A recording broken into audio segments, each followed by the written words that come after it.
teman-teman semua, Assalamualaikum warahmatullahi wabarakatuh.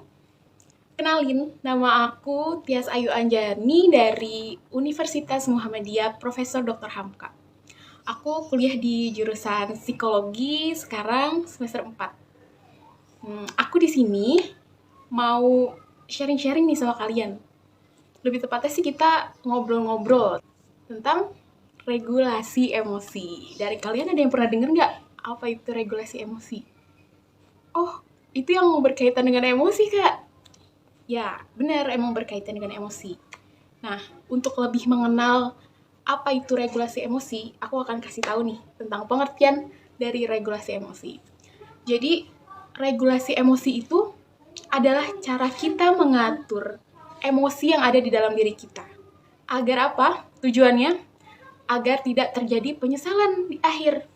Nah, emosi itu terbagi lagi nih teman-teman jadi 2. Ada emosi positif dan emosi negatif. Dari namanya, kalian tentu bisa nih nyimpulin bahwa emosi negatif adalah segala bentuk emosi yang nggak sehat buat kita ataupun lingkungan kita. Kayak amarah, sedih. Nah, itu tergolong ke emosi yang negatif. Kalau emosi positif itu sebaliknya, yaitu emosi yang baik untuk kita maupun orang lain, yaitu rasa senang, bahagia, itu tergolong ke dalam emosi positif. Nah, seperti yang saya katakan tadi, bahwa gak hanya emosi negatif yang harus kita kendalikan, tapi emosi positif juga penting untuk kita kendalikan. Kalau kalian berpikir, kenapa sih emosi itu harus dikendalikan? Emang kita sebagai manusia itu gak boleh ya punya emosi? Enggak, teman-teman. Jadi, emosi yang harus kita kendalikan itu adalah emosi yang sudah di luar batas normal atau berlebihan, baik emosi positif ataupun emosi negatif. Keduanya ini nggak sehat, teman-teman, kalau sedang kita rasakan secara berlebihan.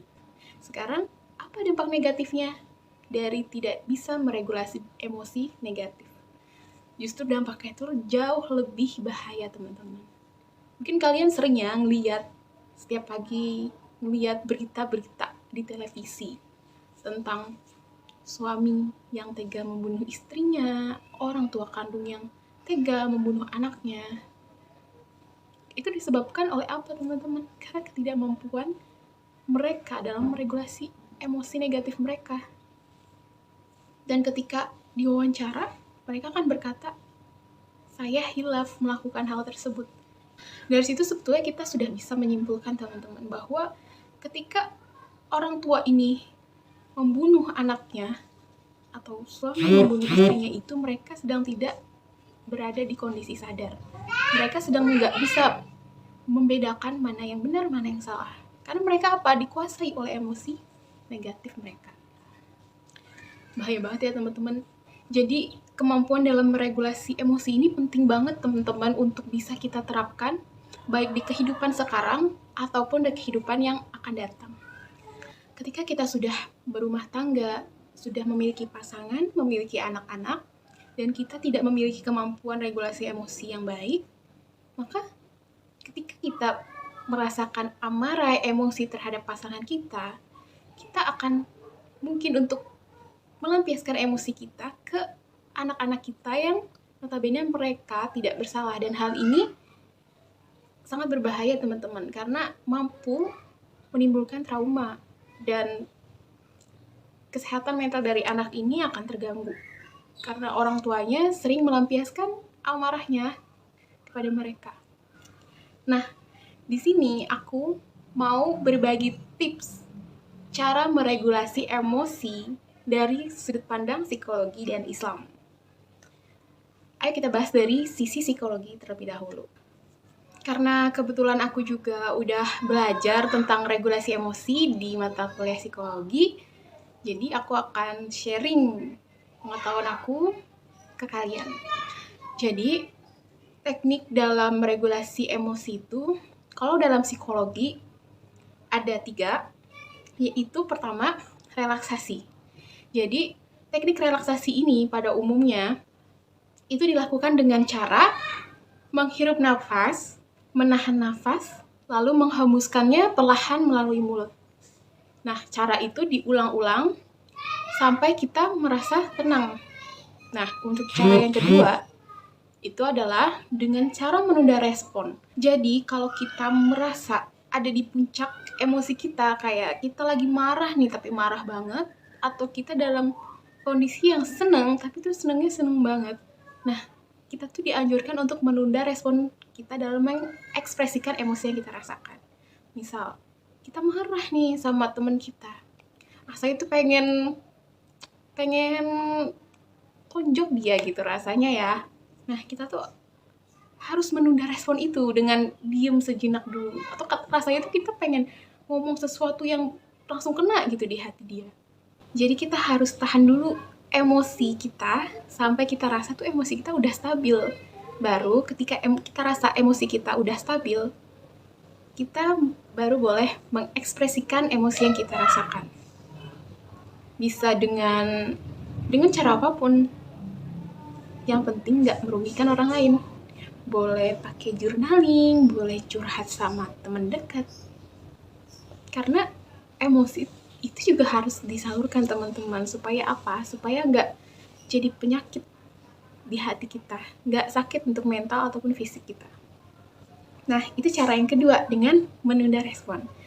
Cara yang ketiga adalah yaitu dengan cara mengubah cara sudut pandang kita, cara berpikir kita. Jadi, waktu itu saya pernah punya pengalaman ketika saya tidak lolos dalam seleksi masuk perguruan tinggi impian saya.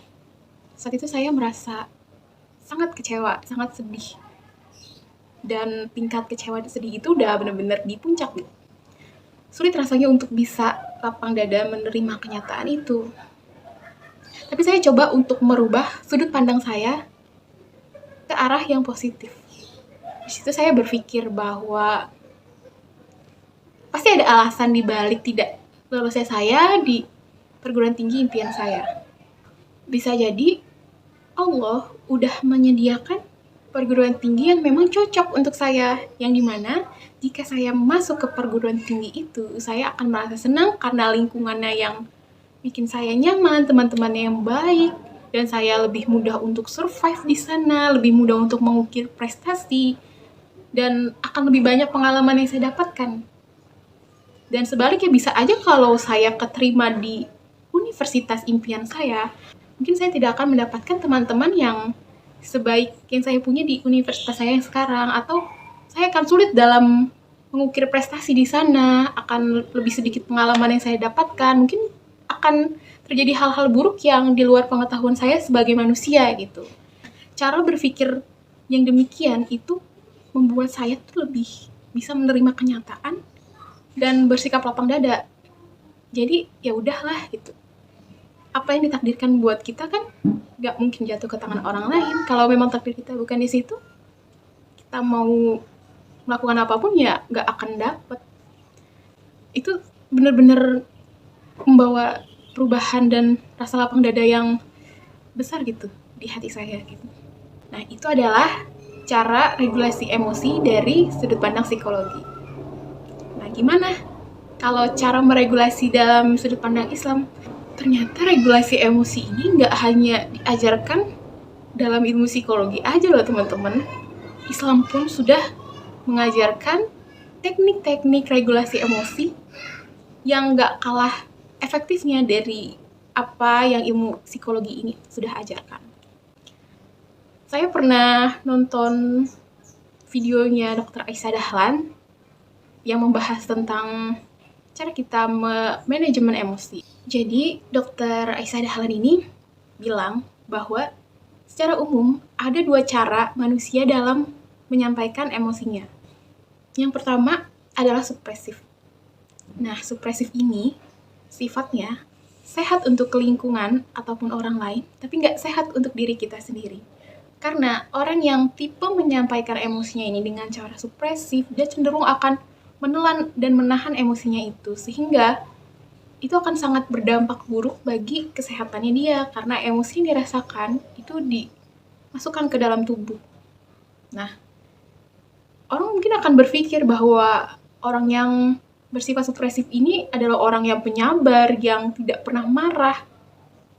Tapi Tapi bisa aja teman-teman, beberapa bulan kemudian dia dikabarkan bunuh diri.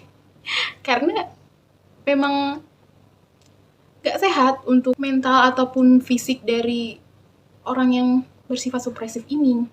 Apakah cara menyampaikan emosi yang bersifat supresif ini baik untuk kita? Tentu enggak kan teman-teman. Nah, cara yang kedua itu ada yang namanya ekspresif. Ekspresif ini kebalikan dari supresif. Jadi, sehat untuk diri kita, tapi nggak sehat untuk orang lain dan lingkungan. Jadi, orang yang bersifat ekspresif ini dalam menyampaikan emosi dia, mungkin orang akan menganggap orang-orang seperti ini tuh toksik. Atau orang Betawi mah nyablak. Nah, jadi orang yang ekspresif ini, kalau dia nggak suka sama orang, dia marah sama orang, dia akan mengungkapkannya tanpa berpikir orang akan sakit hati atau enggak dengan ucapannya dia, tanpa berpikir dampak buruk untuk dirinya dan orang lain. Tentu orang seperti ini juga akan dijauhin sama lingkungannya, karena siapa sih yang mau berteman sama orang yang toksik? Apakah cara kedua ini adalah cara yang baik? Tentu bukan juga kan. Nah, terus gimana cara yang baik dalam menyampaikan emosi yang kita rasakan? Ada cara ketiga. Cara yang ketiga ini namanya rilis. Apa itu rilis? Jadi rilis itu teknik meluapkan emosi kita dengan perlahan. Jadi boleh emosi itu kita ungkapkan cuma dengan cara perlahan. Caranya gimana? Yaitu dengan sesuai anjuran agama Islam. Itu mengucap Astagfirullahalazim atau istighfar sampai hati kita tuh merasa tenang. Jadi terus kita mengucap istighfar sampai kita merasa bahwa emosi kita sudah reda. Selain teknik ketiga tersebut, Islam juga mengajarkan teknik lain dalam meregulasi emosi. Contohnya dalam hadis Nabi, beliau menganjurkan jika kita sedang marah dalam posisi berdiri, maka hendaklah kita duduk. Jika duduk, kok masih marah juga gitu. Nah, kita dianjurkan untuk berbaring. Tapi kok udah berbaring nih, tapi kok masih marah juga. Nah, kita dianjurkan untuk pergi mengambil air wudhu, lalu menjalankan sholat sunnah 2 rakaat. Lalu, kita bisa membaca doa ketika marah, bisa membaca Al-Quran. Selain itu, kita juga bisa meredakan amarah kita dengan pergi mandi. Ada hadis yang bilang bahwa marah itu terbuat dari api dan air bisa meredakannya. Lalu yang terakhir, kita dianjurkan untuk senantiasa mengingat janji-janji dari Allah Subhanahu wa Ta'ala. Jadi, Allah itu menjanjikan surga bagi orang yang mampu menahan amarahnya. Ada hadis yang bilang bahwa janganlah marah, maka bagimu surga.